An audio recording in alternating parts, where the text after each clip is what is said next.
Aqui em cima tem que tirar esse abafador, senão não sai nada aqui, né? E eu que ainda falo tudo enrolado, né? Aí complica o resto.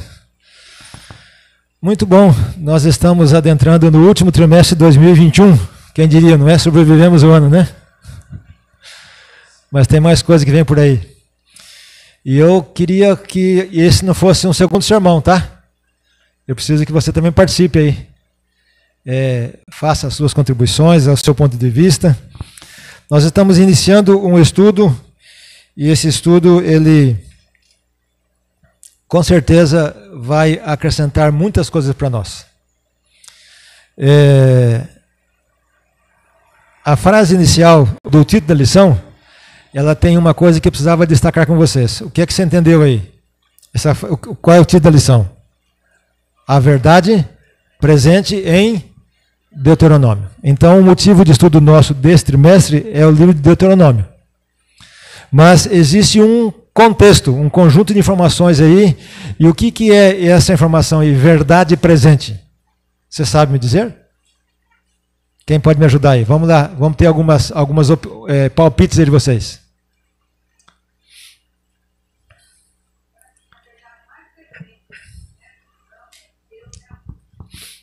Ok. Num contexto mais amplo, a igreja tem esse termo na teologia, verdade presente. São verdades. São as verdades bíblicas. E em especial desses elementos que envolvem a parousia, a volta de Jesus e aqui a questão do fim dos tempos. Então, verdade presente, ela é uma... E vocês, ao lerem ou ouvirem alguns teólogos aí, Michelson Borges, Alberto Tim, entre outros aí, e hoje com a facilidade que nós temos aí das redes sociais, não é? Você pode ver ou ouvir muitos desses palestrantes aí, pastores e doutores de teologia, e eles falam muito nesse quesito, verdade presente. Ela não é uma verdade, mas ela é a verdade, não é? Não é um elemento, é a verdade é um complexo, é um bojo de coisas. Voltadas ao nosso tempo hoje. Por exemplo, você pode dizer verdades do tempo de fim. E aqui é verdade presente em Deuteronômio. No fundo, o livro de Deuteronômio, se você depois ir aprofundando e ler um pouco mais, quem sabe alguns comentários, vai perceber que Deuteronômio, ele tem muitos dos discursos ou das palavras de Moisés, são as palavras finais. Após o êxodo, lá prestes a assumir ou entrar na terra prometida.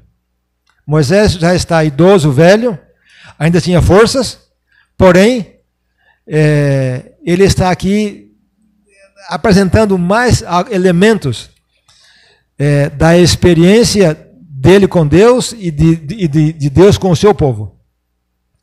E Deuteronômio, você viu aí o que quer dizer a palavra, o termo Deuteronômio. A gente sabe que o Deuteronômio é o quinto livro do Pentateuco. O que é o Pentateuco?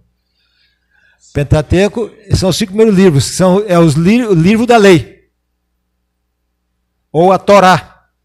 O Pentateuco são os primeiros livros, Gênesis, vamos lá, Êxodo, Levítico, Números e Deuteronômio.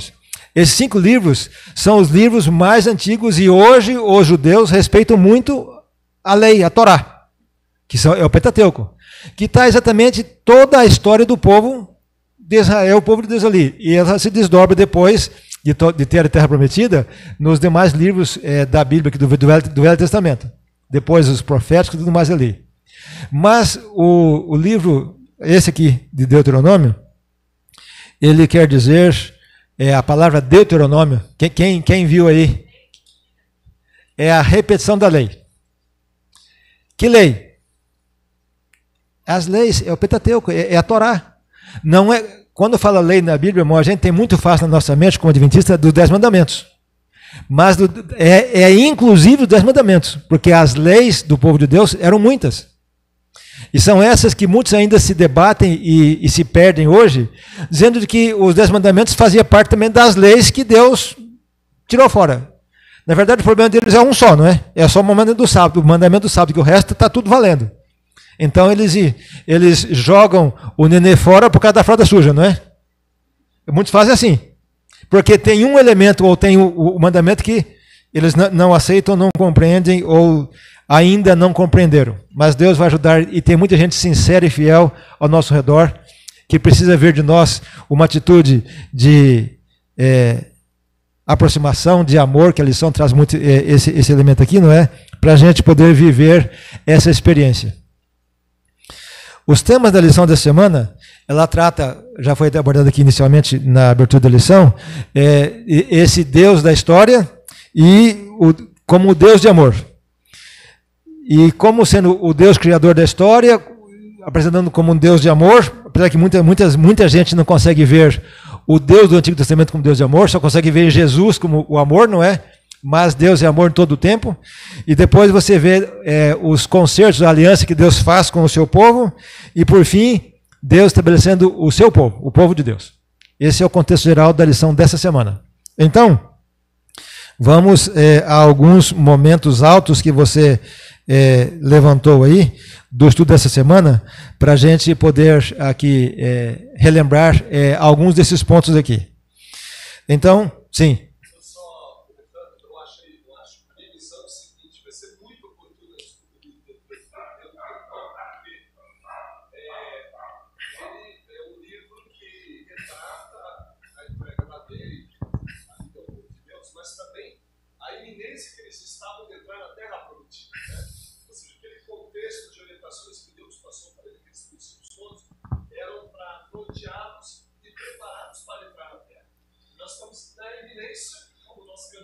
Olha que muito interessante. Parabéns, Elton. Veja, nós somos o povo de Deus, guiado por Deus, que está vindo, peregrino, que Deus está o quê? Conduzindo para a terra prometida, o reino, a Nova Jerusalém. Então a gente vê isso, a importância desse estudo, porque vai nos colocar e nos fazer chegar, nós estamos na iminência de entrar na terra prometida e a necessidade que temos de fortalecer essas verdades, de garantir a lei de Deus no nosso coração, para podermos realmente merecer o que está aqui. Então, reforçando aqui uma das falas do Elton aqui, é o seguinte, vamos dedicar talvez um pouco mais de tempo, ou caprichar no nosso tempo de estudo desse trimestre, porque em Deuteronômio você vai ver coisas talvez que você nunca viu.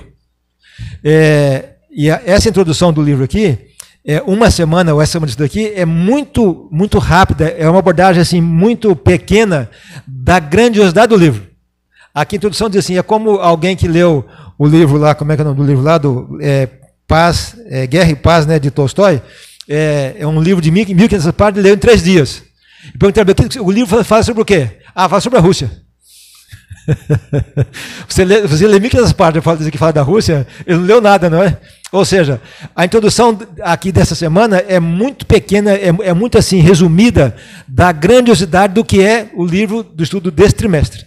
Então, meus queridos, a lição começa dizendo assim, para a gente reafirmar quem é Deus. E o prefácio da lição diz aqui, o verso 1 de João 4,8, não é? Diz o que lá? Aquele que não conhece a Deus, porque Deus é amor. A gente repete isso, mas a gente fala isso aqui, que Deus é amor, mas você sabe, a gente não sabe talvez o que de fato significa isso, ou a profundidade disso aqui. Deus é amor. Se dissesse assim, Deus tem amor, eu tenho muito amor por você, eu amo você, não representa, não quer dizer o que é ser amor. A lição coloca assim, se escrevesse assim, Deus é ódio, olha que contraste, não é? Parece uma blasfêmia, não é? Mas Deus é ódio, você sabe o que é ódio, não é? Ira, rancor, coisa ruim ali, mas veja, e quem tem ódio no coração, quem está sofrendo alguma coisa com outra pessoa ali, que não ama aquela pessoa, ele está sofrendo, ele está padecendo fisicamente. Até que ele, quem sabe, consiga resolver essas coisas e possa ter paz, ou possa tirar essa questão. Aí ele muda, mas veja, quando diz que Deus é amor, é algo muito grande e muito profundo. A gente aceita pela fé, mas a gente precisava, tipo assim, escavar mais fundo, buscar saber mais desse amor de Deus. Eu recomendo para vocês, quem já leu, que lê de novo, no livro Caminho a Cristo. O livro todo, que é um livro pequeno, mas o primeiro capítulo, se não estiver enganado, ele fala assim, o amor de Deus. E quantas frases profundas nós temos ali, nesse primeiro capítulo, e em todo o livro ali, sobre este amor e bondade de Deus para conosco, a sua misericórdia. Então, na lição, ela começa falando desse que Deus é amor e que ela é uma experiência que a gente deve buscar ter. A gente tem algumas dificuldades como ser humano hoje para entender essa questão do amor. Depende da sua origem. E tem pessoas que sofrem porque, veja, eles não foram amados quando pequenos, seus pais também não foram amados. E hoje existe, talvez, tanto amor que existe um amor frouxo. Um amor que não é permissivo, que é até ruim, esse tipo de amor que ele não é, que amor é princípio, amor é firmeza. Então, a gente precisa crescer no conhecer e a gente se entregar no amor de Deus para saber o que é amar e ser amado. No contexto da lição aqui, a gente vê que o foco, e muitas pessoas têm dificuldade de entender isso, porque é difícil você, às vezes, no nosso conceito humano, né, a gente olhar assim, se Deus sabia que Satanás ia se rebelar, que o pecado, por que ele criou? Porque ele nunca criou tudo e nos todos. Né? A gente quer resolver as coisas de maneira mais fácil, não é?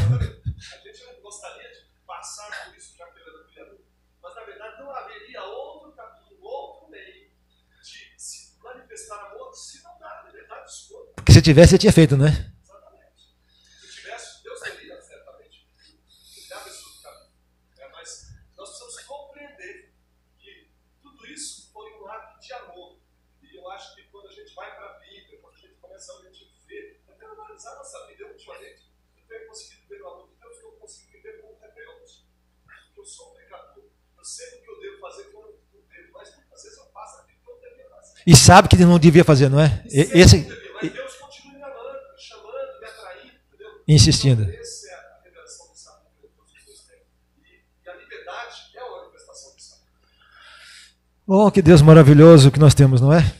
Porque se Ele fosse agir como nós merecemos, nós já não existimos mais. Mas é acreditando de que existe chance de ser diferente, de mudança, é que Ele insiste. E tem hora de que Ele permite a gente viver, e alguns viver até um pouco mais. E eu percebo, como nós estamos aqui, acho que a maior parte de adultos, e alguns já passaram bem dos 40, não é? Acho que quase a maioria aqui. Acho que a maioria aqui já passou dos 40, né? Como é bom a maturidade, não é? Se a gente tivesse maturidade quando a gente era jovem, a vida era outra. Fala, não é isso mesmo? A vida era outra. Mas veja, não adianta. A maturidade que nos ajuda a ver e enxergar as coisas hoje. Então, esse amor misericordioso de Deus não é um amor complacivo. Ele é compassivo e não complacivo. Ele não aceita você no erro. Ele quer tirar você do erro, do errado. Trazer para o certo. Mas ele continua investindo na gente para a gente poder viver esse princípio que é o amor de Deus. Exploremos mais esse assunto do amor de Deus e a gente vê isso quando Deus, por criar, criou e criou também a nós, não é? E o Elton já começou o assunto ali. Quando Deus estabelece a criação desse mundo, então vem já o que nós conhecemos ali como já o coração de um ser que era livre, e como o Elton disse, só serve porque é livre, porque se não fosse livre, eu queria falar de amor doentio. Você conhece um amor doentio? Ciumento. Quem é uma pessoa ciumenta tem um amor doentio. Ama tanto que o quê? Sufoca, mata. Se você ama e quer de fato, dê o quê? Liberdade, porque o que é seu é seu. Se Deus lhe deu e que a pessoa ama, você não tem que estar querendo vigiar. A gente tem que respeitar, aceitar as pessoas como elas são e ajudá-las a serem melhores. Então, Deus, assim é Deus. E Deus, no seu amor, Ele então espera. Veja, a lição, ela fala da queda e vai mais longe, vai até o dilúvio, não é? Quando começou a desobediência, Satanás, aliás, o Lúcifer já era rebelde, não é? E ele então transtorna Adão e Eva, fazendo desobedecer. E então as coisas mudaram e mudaram muito. Para pior, não é? A gente sempre quer poder fazer as coisas mudar para melhor. Deus nos ajuda, mas no mundo mal não tem muito o que melhorar. Tem sim, mas não do jeito que a vontade de Deus é que a gente precisaria. Porém, a maldade do coração humano foi tanta E a degeneração foi tanta que você vê aqui, numa pincelada aqui, a história do dilúvio, não é? Por que Deus destruiu a terra? Com o dilúvio. A segunda vez que vai ser a próxima destruição não é motivo da primeira, é por outro motivo. Mas o primeiro motivo foi por quê? O coração do homem foi só mal e maldade, tanta maldade, que a exemplo de Ló, quando estava em Sodoma e Gomorra, que Deus os tira de lá, ele luta com Deus e Deus não destruiria Sodoma se tivesse tantos fiéis. Mas tinha só quem? A família dele. E mesmo no caminho da esposa ficou para trás. Sabe? A maldade nos dias de Noé era tão grande que, veja, Deus libertaria todo o seu povo, ou não destruiria, como quando mandou Jonas para Nínive, se o povo se arrependesse e mudasse. Mas o povo estava tão endurecido que é só destruindo, e com o dilúvio Deus fez a lição disso como se fosse uma segunda criação. Deu uma nova chance. Mas o ser humano já estava corrompido pelo pecado. Eles passaram pelo dilúvio, começou de novo a habitar a terra, e a primeira coisa que eles fazem, o que é? Manifesta a geração de Noé, dos seus filhos, falta de fé e confiança em Deus. Constrói uma torre, e nessa torre, a lição demonstra aqui, a morte também fala ali, que eles estão fazendo o quê? Construindo, e já botando seus deuses e tudo ali, pura apostasia de novo. E Deus faz uma coisa, ele não destrói mais, ele confunde a língua deles, não é? E espalhou todo o mundo afora.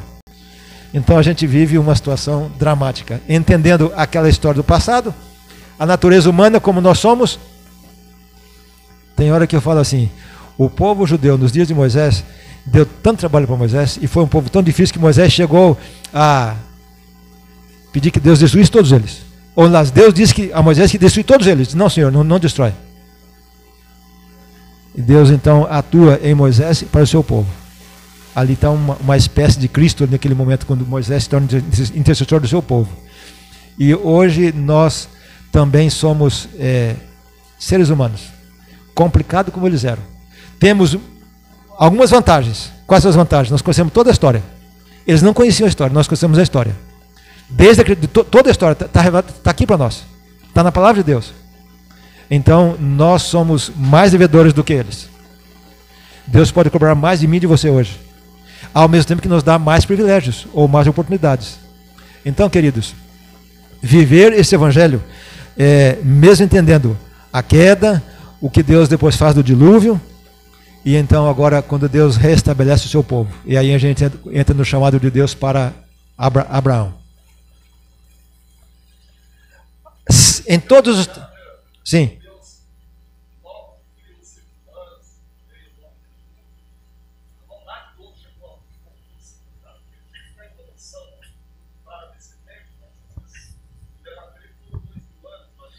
Alguns falam em 1400 anos para o dilúvio, do de Adão até o dilúvio. Exato. Exato. A história parece curta, porque o Camarada vivia 900 anos, não é? A gente vive 90, que já é uma eternidade, já é uma vida grande aqui, 900 anos, então imagina, não é? Sim.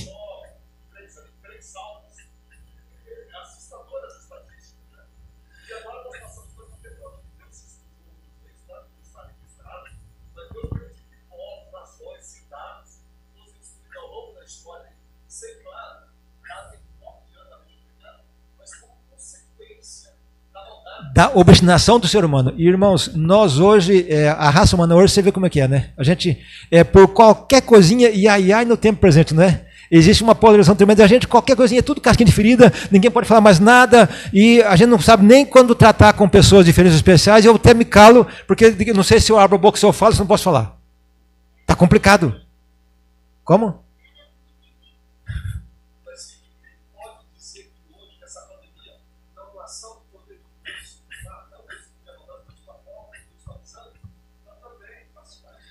Eu não tenho dúvida disso. Porque Deus não permite nada que veja. Não é Deus que traz, Deus não permite, não é? Então, se Ele permitiu, é porque É para poder dizer assim, olha, você vai passar por um quebra-mola aí no seu carro a 120, para você poder ver que você tem que desacelerar e você tem que rever os seus conceitos aqui, porque nós estamos chegando para cair no buraco. É o fim. E Deus não quer que você vá para o buraco, Ele quer que você vá para cima. Mas que o fim está ali, o fim está ali. Não é? Então, ao mencionar isso aqui, a gente tem uma certeza de que nós, como seres humanos, pecadores como somos, nós somos indignos diante de Deus. Não há mérito nenhum. Mas como Deus é misericordioso e Jesus veio e tomou nosso lugar, então existe chance, saída para nós. Foi assim que Deus fez, antes de Jesus ter vindo, que Ele chamou Abraão. Sempre houve, eu ia dizendo aqui, sempre houve fiéis, remanescentes, todos os tempos. Tem hora que parece que tinha apenas... Lembra quando Elias fugiu do povo de Israel? Ele falou assim, Senhor, o povo de Deus está... O seu povo está entregue aqui, eu fugiu, vou morrer... Só sobrou eu. Tipo assim, só sobrou o pastor fiel no meio do povo, que era o profeta Elias. Aí Deus disse, Elias, recobra seu ânimo, que sua coragem aqui. Você fez o quê? Uma prova violenta ali, mas existe ainda quantos lá que não dobraram o joelho a Baal? 7.000. Opa, 7.000? Achei que era só eu? Sempre tem remanescente. E o remanescente sempre é o menor número. Então, prepare-se para o que vem por aí. Afirme bem os seus pés. Ou seja, o conhecimento, a entrega a Deus e a submissão à sua palavra. Porque quando Deus chamou Abraão, que era fiel para sair da sua terra, do meio da sua parentela, para ir, um chamado de fé, para que ele fosse, Deus disse a ele, Abraão, farei de ti, primeira coisa, o que é uma grande nação. Depois assim, em ti serão benditas todas as famílias da terra. A bênção de Deus que Deus deu a Abraão chega para mim e para você hoje.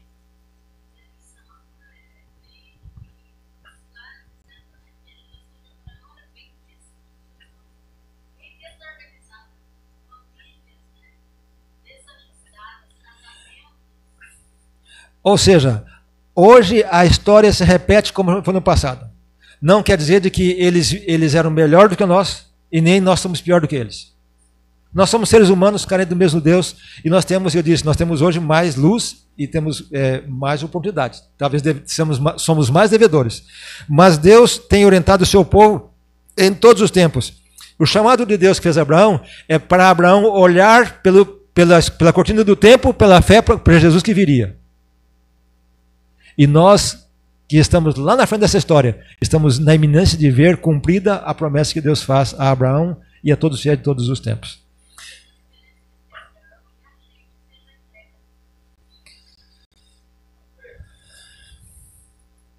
E mesmo assim, Abraão teve quantas vezes falta de fé? Quando você vê as suas fraquezas, suas lutas, não é para você desanimar, é para você não confiar em você mesmo. Que quando a gente confia, a gente, não, eu estou certo, e esse aqui vai dar certo, eu vou fazer, já não vai dar certo. Porque não é eu, é Deus que vai fazer por nós, através de nós. É cada dia colocando na mão dele. A lição vem trazendo mais detalhes aqui, da experiência depois de Abraão, quando o povo chega no Sinai. Que experiência, não? O povo de Deus está caminhando, Deus está tentando dirigir. Eu fico tentando imaginar estas coisas. Eu fico assim pensando. Eu fico tentando me colocar na história, sabe, irmãos? Não sei se estou ficando querendo sonhar muito, né, como idoso, mas pensando em alguns elementos. É como se eu estivesse participando lá, Moisés conduzindo esse povo. Assim como a gente também conduziu a igreja e os irmãos da igreja, não é? Vendo, quem sabe, a dificuldade, a luta, os problemas. E agora então, saiu do Egito, a Mote fala lá no Patriarcas que um misto de gente. Era o povo de Deus, que era a descendência de Jacó, tá certo? Que foi para o Egito lá, quando José providencialmente foi para o Egito, Deus libertando seu povo, lá ele se estabelece, cria, por mais que foram lá cativos aqueles 400 anos no Egito, quando eles saem, saiu todos os descendentes de Jacó. E quem mais?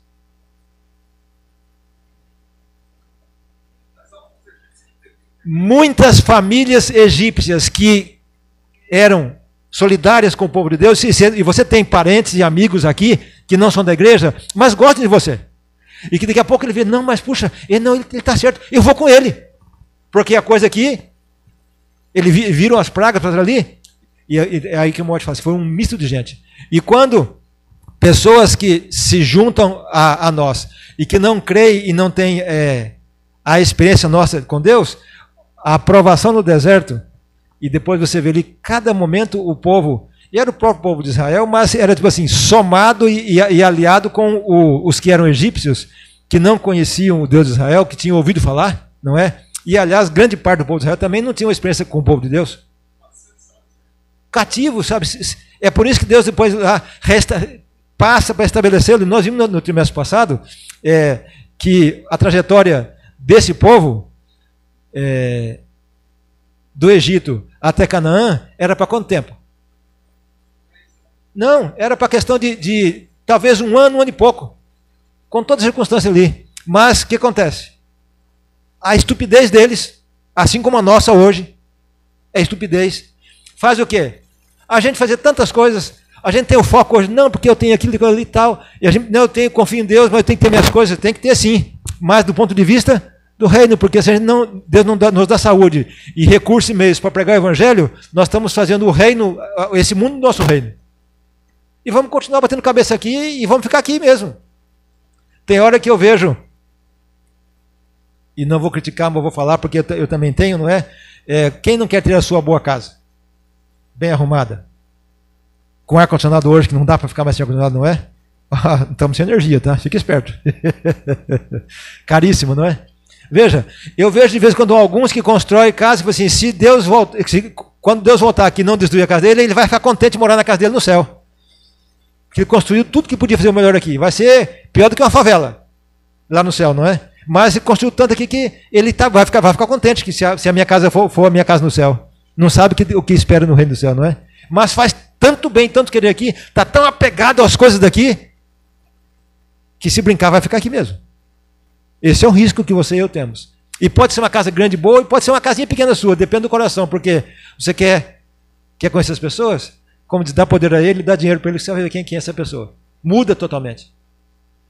Aqui você vê Deus lá no Sinai. Que experiência no Sinai, meus irmãos. O Sinai, lá no monte, está lá o povo, e Deus dá as orientações, e fala com Moisés, e fala com o povo, e Moisés sobe no trono, sobe no monte, e o monte, quais são as coisas que acontecem lá no monte? Sim, mas antes de pegar a tábua lá, Moisés estava para cima. Hoje que o monte fumegava, o monte tremia, e o povo aqui embaixo, nossa, daqui a pouco, Moisés, acho que morreu lá em cima, porque já tem 40 dias que não volta. Não é? E o povo já o quê? Arão, faz uma coisa aqui, nós que eles vendo a manifestação de Deus, a libertação que passaram pelo mar, tudo mais ali, a água no deserto, e o povo o quê? Ele crê em Deus e não crê em Deus. Tem hora que fala assim, é que nem, desculpa eu falar o Bolsonaro fala tanto em Deus, mas ele tem uma boca tão suja, tão torta, fala tanta besteira. Se isso for cristão, não vale nada. Que aliás, grande parte do povo é assim hoje, não é? Só espero que você e eu não seja, né? Porque você diz que ama e serve a Deus e ao mesmo tempo faz as suas falcatruas. Fala mal do outro, não é? Tem hora que eu brinco aqui, a pessoa passa álcool na mão aí, né? Eu falei, já passou na língua, então, meu irmão, que o que mais mata é a língua. A língua é ferina, a língua mata. A língua tira a pessoa do reino, e você também.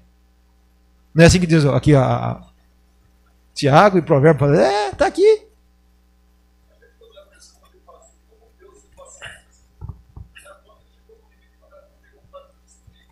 Exatamente.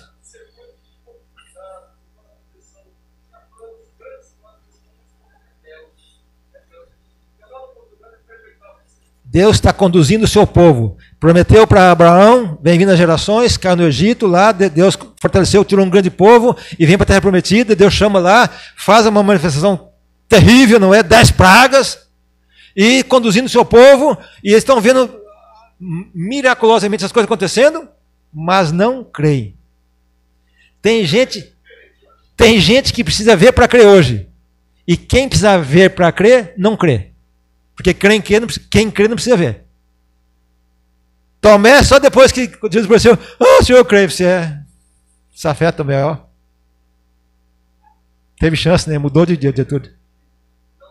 Não viu, mas creu. Sabe? Então, queridos, Deus chama do Egito o seu povo, para estabelecê-lo, e Deus quer conduzir. Deus disse que ele era um povo de propriedade exclusiva, um povo peculiar. Queridos, nós hoje, da humanidade, os que buscam servir o Senhor, e eu digo nós, não estou querendo dizer que como eu sou uma igreja adventista, mas existe muita gente boa aí fora que está preso por algumas questões, talvez por um ponto de vista pequeno, e alguns estão se acordando. Estão se acordando. Nós, como igreja, nos últimos tempos, temos feito grandes movimentos aí de livro missionário e tantas coisas, assim como a internet ou a TV Novo Tempo aí, tem ajudado muita gente a enxergar, mas não tiveram ainda coragem de dar, muitos já tiveram coragem de dar passos, de sair do meio onde estão para vir. Mas a gente sabe que isso vai acontecer em grande massa com o derramamento do Espírito Santo, que já está sendo derramado, mas é exatamente para esse momento, essa fase final da profecia, não é? Diga, Elton. Essa semana, esses dias, não sei, eu sou meio alheio à rede social, mas eu vi algumas pessoas comentando, demonstrando vídeos, uma blogueira muito famosa. 2 milhões de seguidores. Ela é cristã. Digital influencer. Não era nada e está sendo impressionado ali. Agora começou a enfatizar na lei de Deus e agora Sobre o sábado. isso são as pedras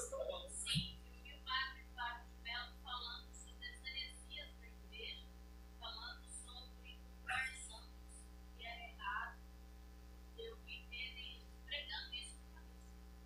Então, irmãos, se preparem para o que está para acontecer. Haverá uma revolução. E nós estamos sendo preparados, por último, desse povo que diz que quer cuidar de você. Já viu que tem um bocado de gente que quer cuidar de você? Na verdade, ele quer dominar você. Nós estamos aqui para cuidar de você.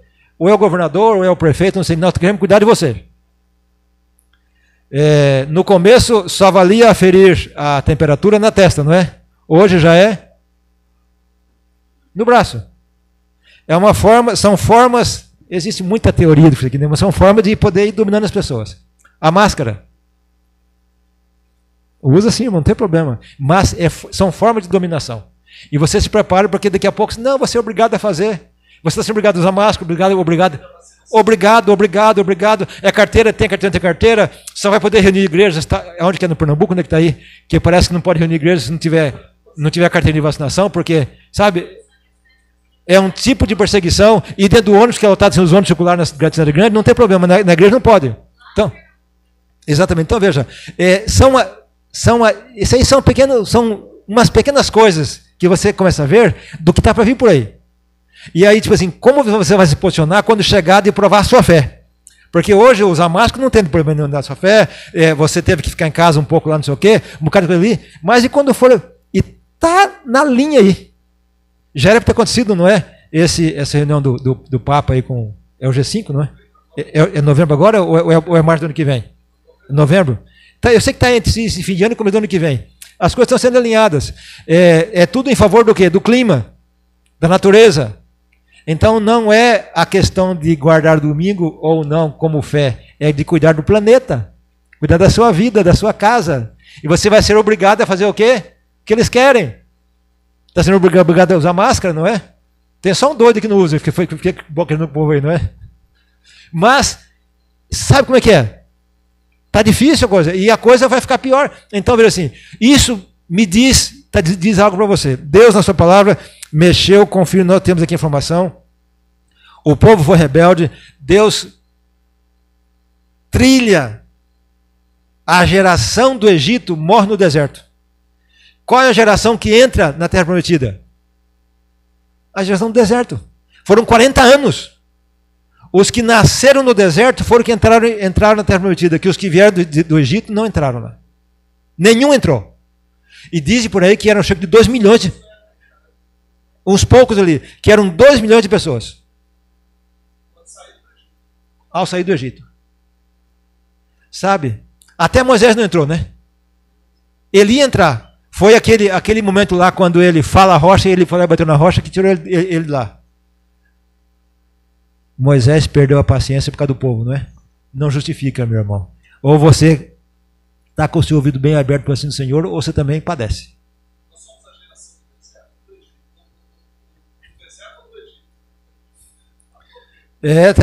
Não sei se é um misto que está aí, não é? Ai, ai, ai. Aqui está falando, indo para o final da lição, que nosso tempo também já vai acabando lá, dessa aliança que Deus faz com o seu povo lá no Sinai, é o concerto de Deus que vem nas tábuas da lei, que não é a única aliança, são mais alianças, porém é a aliança perpétua, para sempre. Jesus, quando ele está com os discípulos, ele vai participar da ceia, ele diz que ele restabelece o concerto, a aliança, chamando de nova aliança, agora no meu sangue. Entenderam? É a mesma de sempre. Por mais que seja nova, é a renovação, é reafirmando o contrato que Deus fez com o seu povo todos os tempos. E nem por isso deixa de ter apostasia, e nem por isso deixa de vir as consequências da desobediência, a punição.